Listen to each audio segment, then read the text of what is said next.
All right, hello and good morning or afternoon, wherever you are located at this time. We will take a moment just to allow some members of the audience to find their way into the meeting.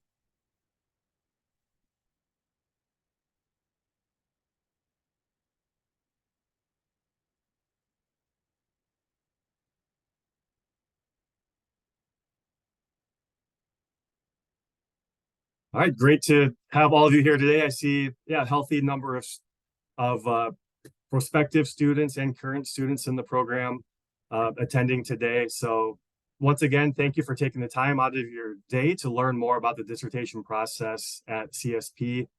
This is one of our more unique webinars in that today we are joined by both current CSP doctoral students and prospective students. So I'm excited to work with both audiences today. The purpose of this webinar is to introduce you to some of our guiding principles that make our program unique and also valuable, as well as to allow you to hear from one of our recent graduates as well. And so moving forward, just to provide some introductions. My name is Matthew Buns, and I serve as the director for our program, our doctorate in kinesiology, both the EdD and PhD here at Concordia University, St. Paul. We have a huge team of dedicated faculty and staff that are ready to serve you, both our current students and prospective students. I'm so grateful that you're considering our program. And for those of you that are in the program, I'm excited to chat with you here today. And again, grateful to have you as part of the CSP community. We'd like this to be as interactive and meaningful as possible for you. So just some housekeeping rules. Feel free to comment in the chat box as often as you would like. We'll be monitoring that closely as we move along. We ask that you save your questions for the end, more interactive process, just to avoid any interruptions and maybe avoiding any redundancies in the conversation. But certainly we want to hear from you and engage in that chat box as often as you would like. And we'll get to that before the webinar closes today. Again, I serve as the program director. I'm also joined today by Dr. Steve Ross. He is the associate director of the program, and he will discuss our unique and innovative dissertation process.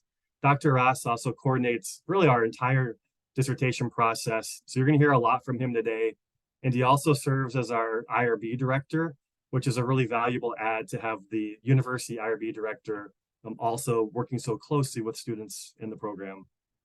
And then finally today, you hear from Dr. Denise Howard. She is one of our recent graduates, and she's going to share a little bit about her story as a student throughout the program and also be available to field any questions that you might have, again, whether you're a prospective student or current student, about just her journey in the program and maybe some bits of advice for you as well. So we'll try to get to Denise as quickly as possible. And then we also have our admissions specialist, Robin, available as well. She will provide information if you're interested in applying to the program or have any questions whatsoever. She's also available and will be available during the chat box throughout the webinar and also at the end to speak a little bit more.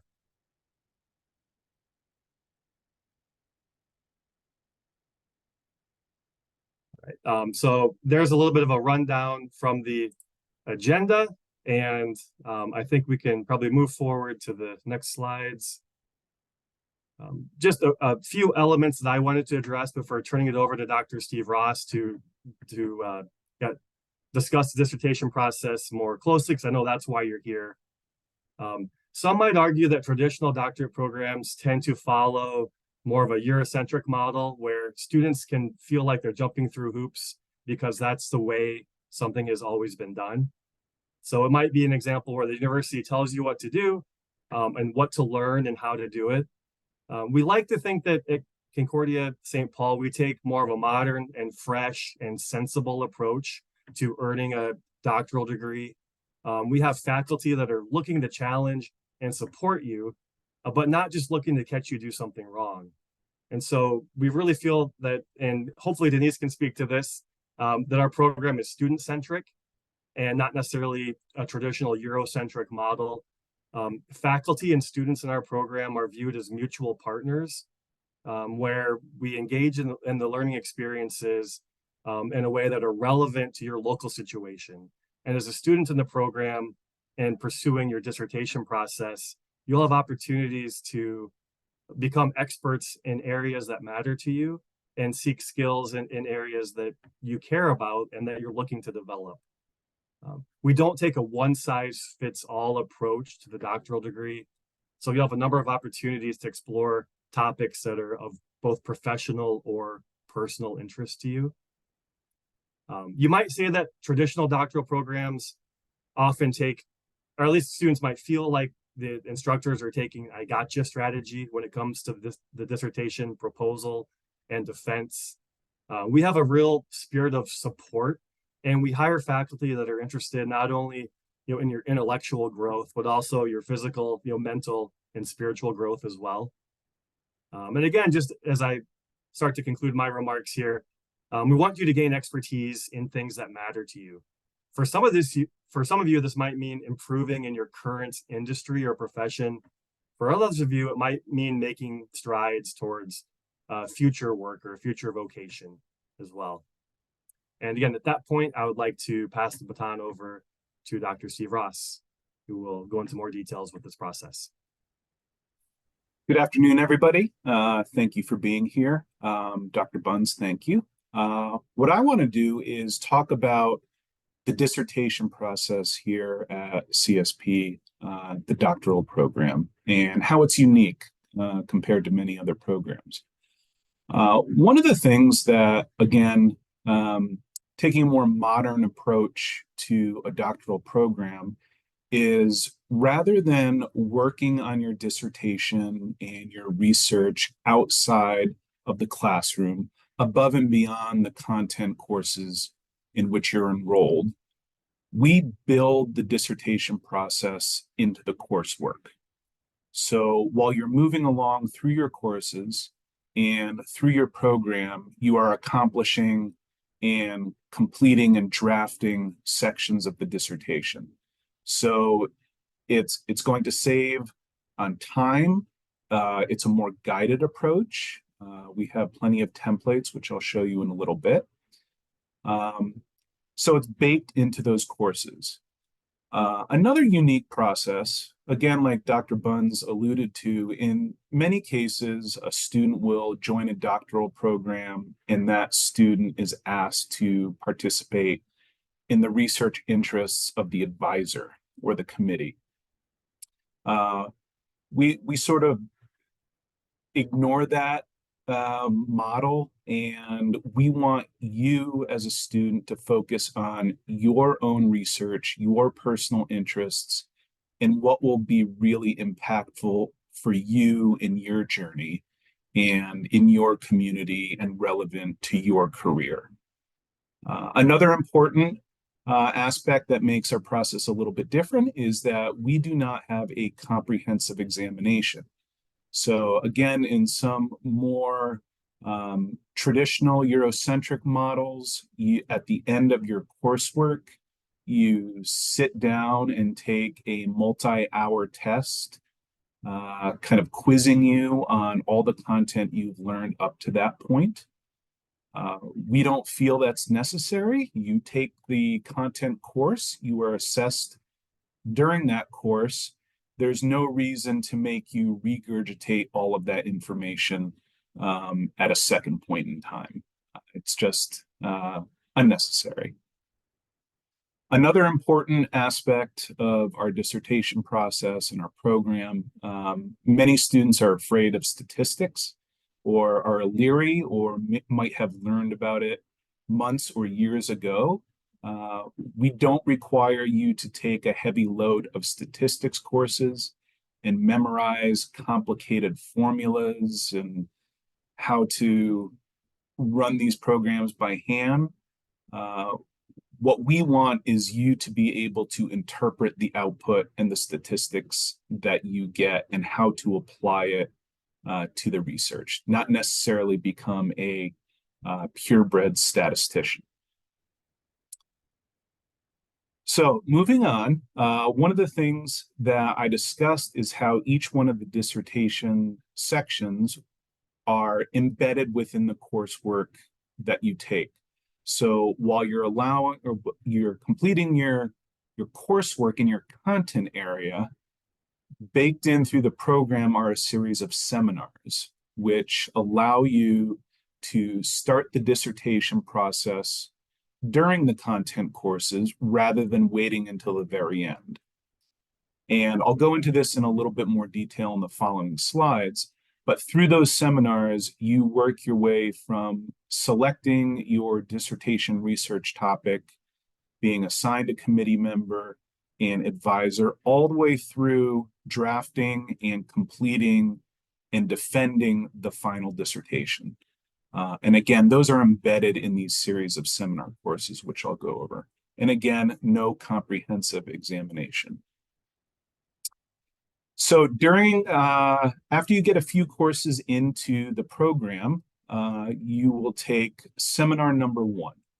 And in seminar number 1, you will be choosing a dissertation topic, again, based on your own interests, your own career perspectives, where you'd like to go when you're done with the program, or what's impactful in your community. And then you'll be assigned an advisor. There's an interest survey which you'll complete, and it will help us match you with a specific advisor based on your interest areas. Perhaps it's the methodological approach that you have. Maybe it's somebody who's interested in the same topic as you are, but you'll be matched with an advisor who will really help you to move along through the full process. And again, in that seminar 1, you will also be drafting your chapter 1 of the dissertation, which includes a short introduction, what your research topic is, the significance of the study, and coming up with a draft. And also, it's very important to know that these are drafts. As you move through these, you'll progress, you'll solidify ideas, you'll come back and revise. And again, as I said, most of these components are embedded within the coursework.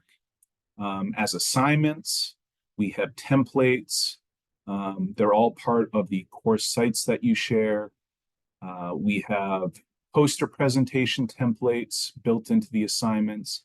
Again, this is one of the templates that you'll be using in seminar 1. It's already formatted for you. It's just you essentially filling in the blanks appropriate to your research topic. After seminar 1, you'll obviously move to seminar 2. And in seminar 2, you'll then be assigned committee members. So at the end of seminar 2, you'll have your advisor and 2 additional committee members. And again, those are assigned based on your topic area, your interest area, maybe a faculty member who is an expert in a interviewing technique that you might do. It's put together to complement all 4 individuals on the team. And again, that's you, the advisor, and the 2 members. In seminar 2, you'll also be drafting chapter 2 of your dissertation, which covers the literature review. And you'll also go back and refine your chapter 1. You'll get feedback from your advisor and committee. You will make those edits. You'll continue drafting. Again, it doesn't have to be a perfect document at this point. It's an iterative process as you move along. As you move into seminar 3, you will, again, keep on refining what you've already done up to this point, chapters 1 and chapter 2. But you'll also be drafting the methodology of your dissertation, the nuts and bolts of how you will actually be conducting the research. Who are the participants, where you'll be doing it, whether you'll be conducting an experiment in the lab or doing survey research, what type of analysis you're using, really the nuts and bolts, or what I call the research recipe for completing your dissertation. In seminar 4, this is when you're finalizing the written dissertation proposal. You have chapters 1 through 3 drafted. Again, it's a draft at this point. You're working through feedback, but you'll get your final draft submitted to your full committee, the 3 members of your committee, during seminar 4. And at this point, you'll have tons of feedback. You'll have revised. Your committee will have seen your document multiple times, so there won't be any surprises. But your committee will look at it and assess and review what you've completed thus far, just to make sure that you are ready to move on with the oral defense and progress through the degree. And again, that all happens in seminar 4. After seminar 4, we have an advanced research seminar where you will actually sit with your committee and do an oral proposal defense. Now, a unique aspect of this compared to some other programs is in other programs, generally you get into this defense meeting and you are expected to present for 20, 25 minutes. The committee listens, and then you have a conversation and answer questions from your committee. Something that we do that's a little bit unique and different is that rather than you showing up at this defense and taking the time to present, you'll record a voiceover PowerPoint on a proposal poster, and that will be submitted to your committee before this defense even happens. So your committee will have read your document multiple times, and also watch this video that you've prepared. So when you get into the oral defense, it's a conversation. It's not a combative meeting.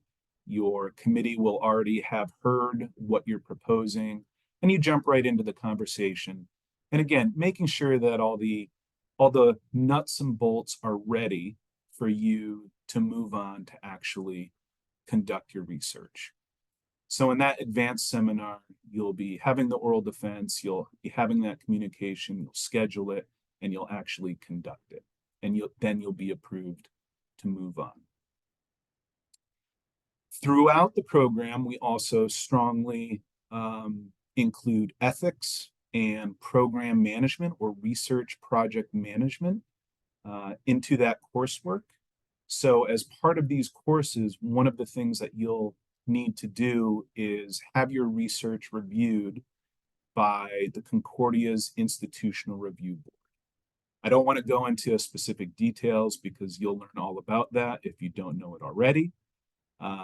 But as part of the coursework, you apply through the IRB to get your projects reviewed to make sure that's ethical.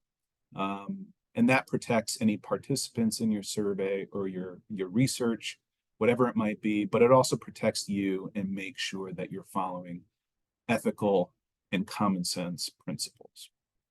And you submit that, you get that approved, and then you are ready to go out and conduct your research. From there, after you finish your coursework, you will enroll in a series of dissertation credits. And during these 12 credits, you focus on finalizing those draft chapters that you move through the proposal stage. You'll collect and analyze the data, the fun part where you actually go out and to conduct this research. And then you draft up the results, the discussion and the analysis, and you finalize the document. And at the end of those credits, that is when you schedule and defend your final dissertation. So you work your way through the program, through the courses, and during those courses and those seminars, you complete nearly all of the dissertation and then finalize it during these dissertation credits at the end of the coursework. Relative to dissertation committees, as I said, you get assigned an advisor and a couple, 2 additional committee members. We have over 70, I think it might actually be over 80 at this point, dissertation committee members from a hugely diverse and wide spanning array of interests, from health sciences to sport management to leadership to specific methodological approaches. And they come from a wide range of expertise. We have amazing faculty that work at the world-renowned Mayo Clinic. We have committee members who work for professional sports teams in the NBA, the NFL, all willing to share their experience. We have people in the federal government in positions, all there to assist you as part of the committee. And there is a link that Dr. Buns just shared in the chat that has a link to those committee members that lists their names, their interest areas, what topics they might be interested in conducting research. And again, you work collaboratively with us to match yourself up with the right advisor and committee members. Now, we do have a wonderful recent graduate on the panel today. And I would like to introduce Dr. Denise Howard, who's here to share her story and her journey through the Concordia Kinesiology doctoral program. Dr. Howard. Thanks, Dr. Ross. I'm happy to be here with all of you, and I'm mainly here to answer questions that you have about the process, but to give you a quick little background.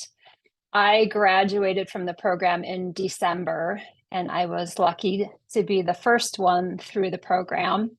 There's upsides to that and maybe not so good sides to that. But my experience at Concordia was amazing. And if I had to do it all over again, I actually would. I enjoyed all of the courses, and I chose not to transfer in any of my master's courses because I wanted the full experience. I wanted to take all of the classes, and I'm glad that I did. My dissertation was on ultra runners. I'm an ultra runner, so it was something that I was very interested in. And my dissertation was on recovery perceptions and techniques of ultra running. And I did a mixed methods study. So I used a survey as my instrument, and then analyzed what ultra runners are using for recovery techniques, why they're using it, what their perception is on recovery. And then I also tied in a psychological component to it. One of my favorite things about this program is that we can work on our dissertation throughout the program, as Dr. Ross and Dr. Buns mentioned. So early on, you're able to start working on your topic and narrowing it down. So you can use the assignments in your courses to help do some of the research. So a lot of my research was done during the program. It's not so overwhelming at the end of all of the coursework to have to knock out all of the research and your dissertation. I was lucky to have Dr. Lamott as my advisor, who happens to be the provost of Concordia. And he was very helpful. And then I had two other really amazing committee members. So I'm just 6 or 7 months out from, I can't do math anymore, 6 months out, 5 months out from graduation. So I didn't go back to get my doctorate for the title or for advancement. I went back truly because of the curriculum at CSP. And I'm very thankful for my experience. So I think at this point, if there's questions, specific questions, or if there's anything else that you want me to cover, Dr. Ross or Dr. Buns. How about we get through the rest of these slides and then we'll open it up for any questions at the end.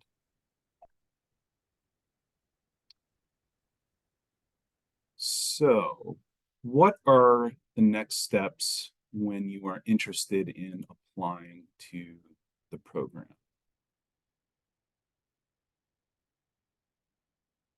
Does anybody want to jump in here?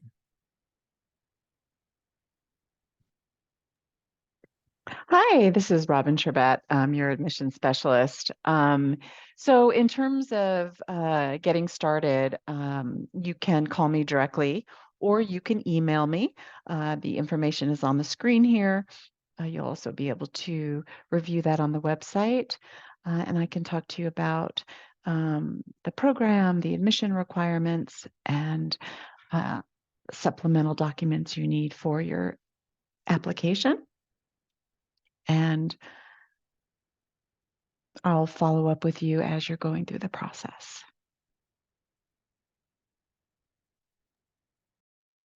So at this point, we have a number of people on the panel who are monitoring questions. Is there anybody who has any questions?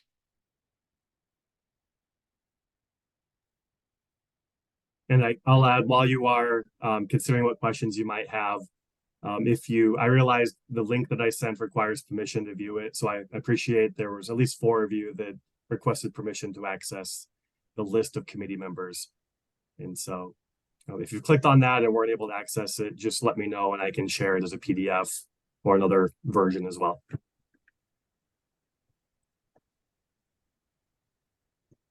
And Dr. Howard, I don't know if you can see the questions. Are you able to see the questions? I am. Okay. So I can answer the first one if you'd like.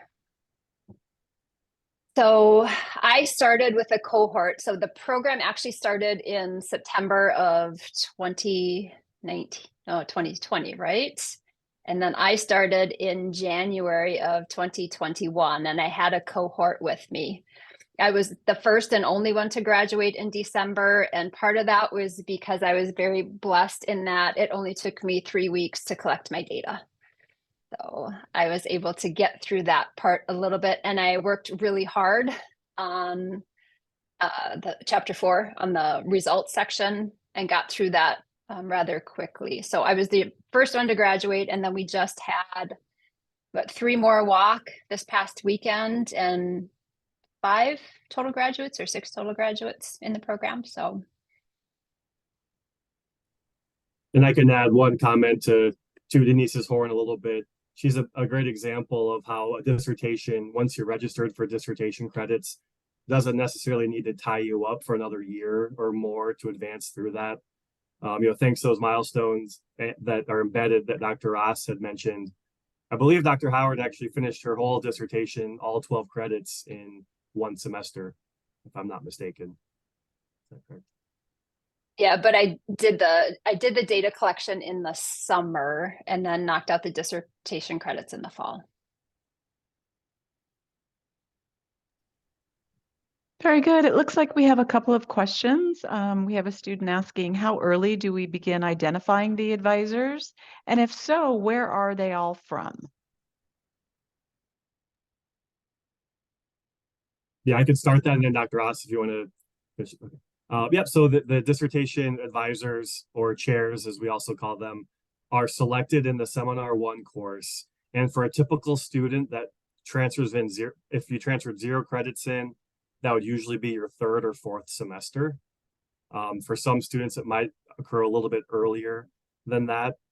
We try to we don't want to assign the dissertation chair right away, because we want to allow you a little bit of time in the program to read and learn a little bit more about what direction you would like to pursue, rather than having you enter the program knowing exactly what you'd like to do.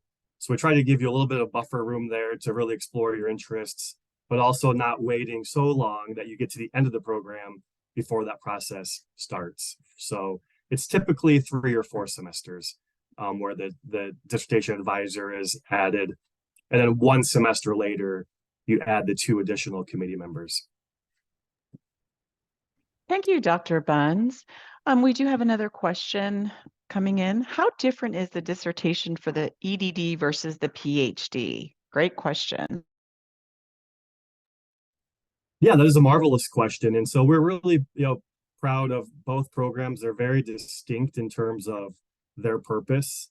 One easy way to answer the question is that anything that works for a PhD dissertation would also be permitted for an EdD dissertation. The unique advantage of the EdD is that it provides a variety of non-traditional options as well, you might call it, with certain local problems of practice. And so they're both 5-chapter dissertations with an introduction, a literature review, and some type of results and discussion. But EdD projects can also focus more on maybe less generalizable projects that focus more on or evaluated more on their ability to improve your local practice or the work that you're doing in your local situation or local environment. And so it might be something that isn't a large scale study with a large number of participants or a complicated statistical analysis. It may just be conducting something, with your clients or with your colleagues to get better at the work that you're doing. And then the results are often written in a way that can be interpreted by your audience. And so maybe it's some type of intervention at a Boys and Girls Club. Those audience members aren't going to have PhDs in statistics. And so you're actually allowed to interpret the results in a way that could be understood by the intended audience. And so EdD dissertations also, you might develop a program or resource as part of your dissertation, or you might assess a program or resource. You might create a manual or some type of product, and then you assess it. You're also allowed for an EdD project to obtain outside review, a panel of experts or external evaluators that provide feedback on a project that you've developed. And we actually have a student doing that now who's just finishing up his dissertation, where he created a sensory drum for students on the autism spectrum. And then a panel of external evaluators provided feedback in the navigation of that project. Thank you, Dr. Buns, for answering that. We have a question for Dr. Howard. Dr. Howard, how many participants did you have in the research? Great question. I had 159 participants. My goal was 153. And I used Google Forms because it was a survey. I created the survey and was able to pilot test it in one of the earlier classes in the program. And then used Google Forms. And my main form of sending it out was Facebook. Ultra runners, the average age of ultra runners are 45. So Facebook is a great resource when you're trying to get the older runners. So I posted on a couple ultra running training sites, and in the first week I had 110 participants. So I had to work a little bit harder for the last 10. The last week was trying to get the last 10 participants in there, but 159. Very good. Thank you. Thank you, Dr. Howard. Another great question. Is there any writing support offered, possibly through the library? I tend to get critiques on my papers about smoothing out concepts and would very much like to get better at this. Thank you.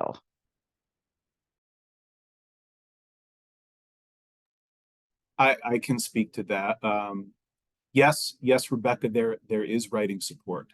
We have an amazing group of librarians and tutors in the library who can help with that. We also have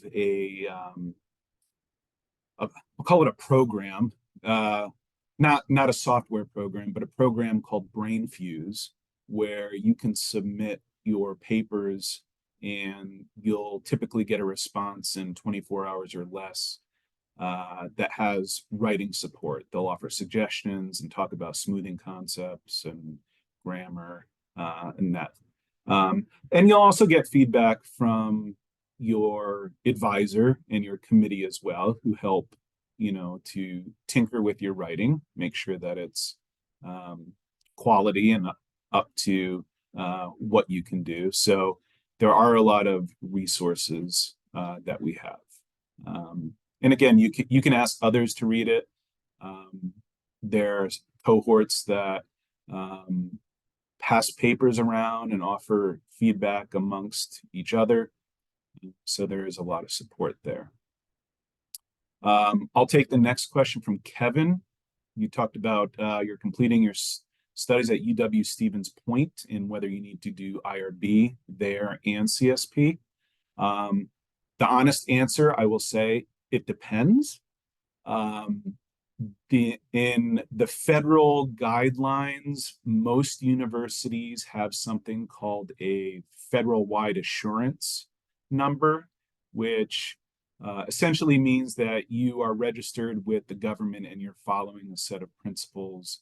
And if that's the case, there's a short little partnership agreement that can be done through Concordia and Stevens Point. It's a one-page form that simply says Concordia will accept the review from Stevens Point, or vice versa. If we review at Concordia, UW Stevens Point can accept our review as the principal. It's sort of just relying on one institution to make sure that all those ethical steps are met. So don't be daunted by it. It happens very frequently. It's not a difficult process to manage. All right, thank you, Dr. Ross. We have another great question from Erwin.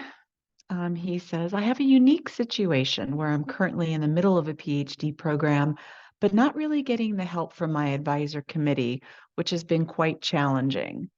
As my university is in Europe, population is in the US. Have you had any students who have come from other programs and transfer, or would one have to start from scratch? I can start to answer that. And, first of all, Erwin, it's unfortunate to hear about your situation. And unfortunately, it's, not incredibly unique as well, as we do receive a number of transfer students that sometimes report similar experiences with their current program. And so we are extremely transfer friendly, regardless of where you're at in the current process. And so the majority of our students do tend to transfer in some level of credit. Dr. Howard, as she mentioned, chose not to, which is highly admirable. In most situations, we can transfer in both master's credit and doctoral credit. HLC, the Higher Learning Commission, doesn't necessarily distinguish between master's degree credits or doctoral credits. They kind of count them the same. And so in that regard, assuming that they are, depending on the timeline in which they are completed, at the time you apply, we would automatically perform a transcript review. We have a block transfer process that makes it really easy to transfer in your courses without any work on your end. But then at the end of that process, if you don't like that review or you think maybe we missed something, you'd have the opportunity to prompt a course-by-course evaluation as well. And so we have a number of students transferring anywhere from 12 to 24 credits or more into the program. I think by rule, you could technically transfer up to 50% of the credits. And so that can be a real way to leverage the work that you've already done and reduce costs and improve your timeline towards graduation. So yes, we have a number of transfers from other doctoral programs. And they so far seem to be appreciating what makes our program different from their previous experience. Very good. Thank you, Dr. Buns. We have another great question from Stephanie. Is the survey the most common methodology to utilize for data collection? I can jump in on that one. I will say the answer is no. We don't really have one method that dominates another. We certainly have those that do survey research. We have people that do observational research, evaluations. We have some students that are doing more qualitative issues with interviews or focus groups. So the short answer is no, it's not the most common. Not to say that it is not common, but there's a wide variety of methods that are used. I hope that answers your question, Stephanie. Thank you, Dr. Ross. Looks like maybe one final question from Ryan. A great question. What percentage of your PhD students are current faculty at their respective colleges/universities? And usually, how long does it take for them to obtain their degree through CSP?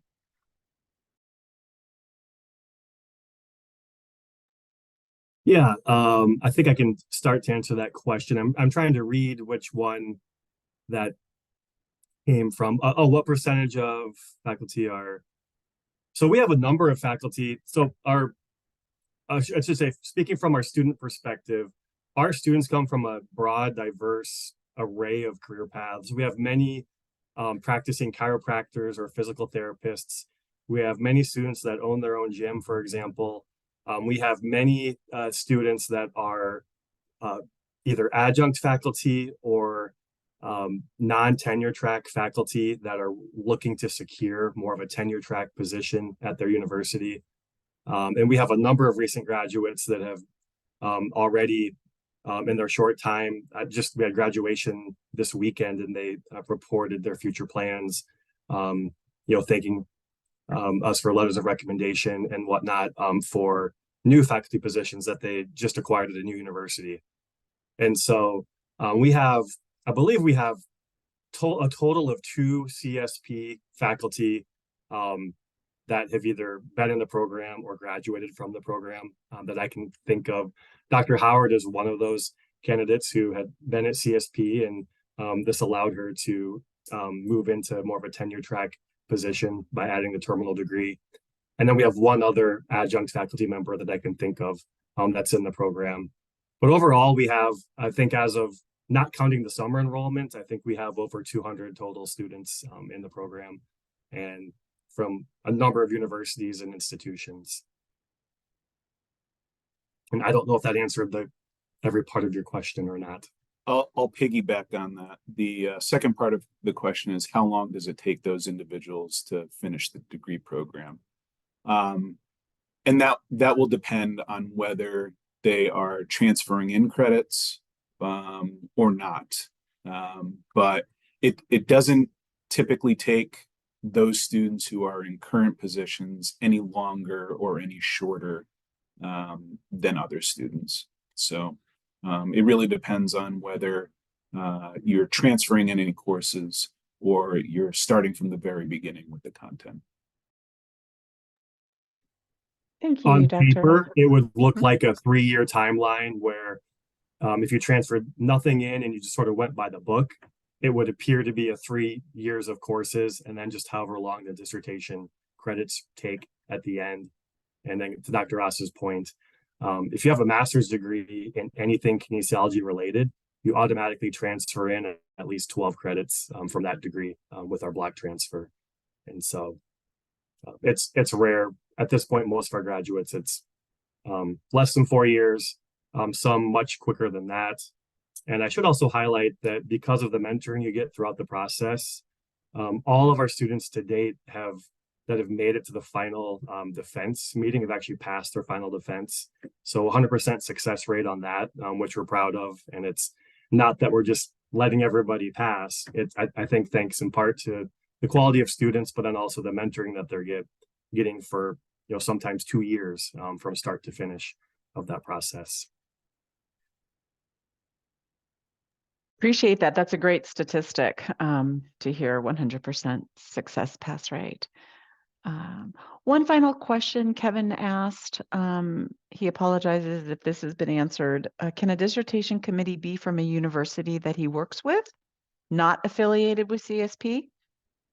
Yeah, that's a great question. And so the short answer is yes. We do have this broad list of candidates that we shared in the chat box earlier, but we also, part of that process of being student-centric, you may have a great colleague or former professor that you've worked with in the past that would be the perfect fit for advancing your project forward. And so we do take student requests to add additional chairs or committee members to our roster to work with them. Actually, Dr. Howard was an example that did that. She happened to know a statistics wizard out there that was a perfect fit for her committee. And so all that process would just be a matter of contacting Dr. Ross or myself we would quickly vet that candidate and then just arrange a meeting with them to tell them more about what the position looks like, just to confirm their fit and their interest in that role. But yeah, some of our best committee members have actually been those individuals that were referred to us by students. And so we're grateful for that. And you are allowed to request one committee member. Thank you, Dr. Buns. That appears to wrap up our Q&A session. I would like to say to you all that if you have any questions, additional further questions, you can reach out via the email that was provided as well as the phone number. And we're more than happy to assist you through this process and get your answers that are needed. And I will turn it back over to Dr. Buns to wrap it up for us. All right, yeah, not much to add to that, but again, thank you for all of you that were attending. You have a lot of things you could be doing today, and so we appreciate you spending a little bit of time on a Tuesday. Also, thanks to the presenters, Dr. Howard, Dr. Ross, and so I guess on behalf of all of us, yeah, thanks for considering our program, and thanks for being in our program. Have a great rest of your day.